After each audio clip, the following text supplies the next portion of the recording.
पेशा कानून जो है वो झारखंड केवल नहीं मगर पूरे देश भर के जितने भी आदिवासी हैं उनके लिए एक सुरक्षा कवच के तरह है ये। और पूर्ववर्ती सरकार जो रही बीजेपी की सरकार हमेशा इन नियमों को, इन कानूनों को उलझा के रखा इस राज्य में।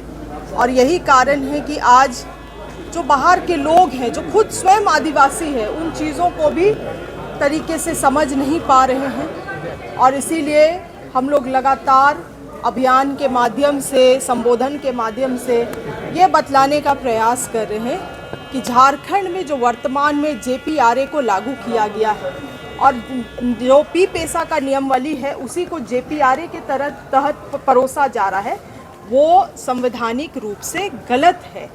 और जो पी पेशा है, जो अनुसूचित इलाकों के लिए, आदिवासी क्षेत्र के लिए पी पेशा है, उस कानून को जैसा है यथावत जो कानून है उसी तरह से उसको लागू किया जाए और उसके जो प्रावधान दिए गए हैं उसी के अंतर्गत नियमावली को बनाई जाए।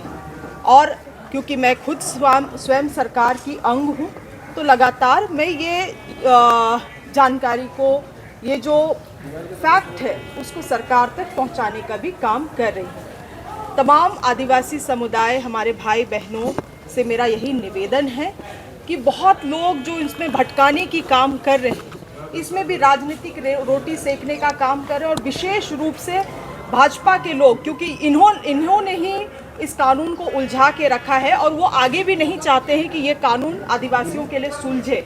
इसीलिए वैसे लोग भी आज तमाम चीज़ों को फिर से उलझाने का काम कर रहे हैं। वैसे लोगों से भी हम लोगों को बचने की आवश्यकता है, इस राज्य के लोगों को। मैडम,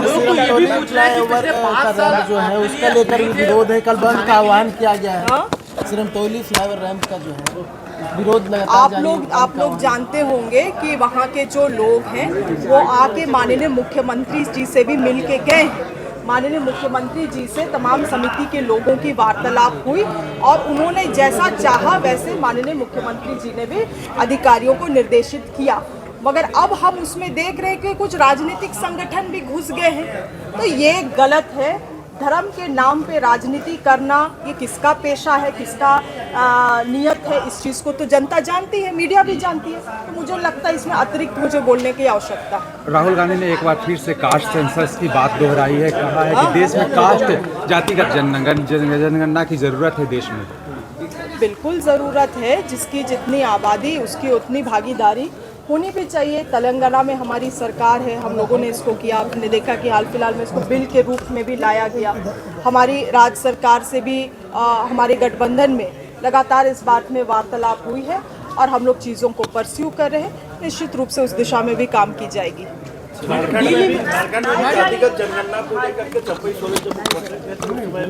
हुआ था, लेकिन उसके बाद उसमें कोई देखिए, जातिगत जनगणना माननीय राहुल गांधी जी का मांग हमेशा से रहा है वो, और एक ही कारण है और वो इस बात को लगातार बोलते भी हैं कि जिसकी जितनी आबादी है उतना उसको प्रतिनिधित्व मिलना चाहिए। और इसी कारण से हम लोगों की भी सरकार ने निर्णय लिया है। मगर चीज़ें अभी हाल फिलहाल ही में तो सरकार का गठन हुआ है। अब 3 महीने में विपक्ष जैसा आप लोग भी चाहेंगे कि सब चीज़ हो जाए, संभव तो नहीं। मैडम, एक बार उस वक्त निश्चित रूप से, क्योंकि उस वक्त चंपाई सोरेन जी हमारे सरकार के हिस्सा थे, हमारे गठबंधन के हिस्सा थे। अब वो हमारे साथ नहीं है, तो अब इस मुद्दे में अब वो क्या सोचते हैं उसके बारे में तो हम नहीं कह पाएंगे। मगर हमारा जो गठबंधन का सरकार का जो पहले स्टैंड था वो आज भी वही स्टैंड है। मैडम, डिलिमिटेशन पे ये चीज़ें क्यों नहीं स्टैंड रहता है कि जिसकी जितनी आबादी होगी उतनी ही हिस्सेदारी, जैसे आदिवासी सीटों को लेकर बात होती है, आरक्षण।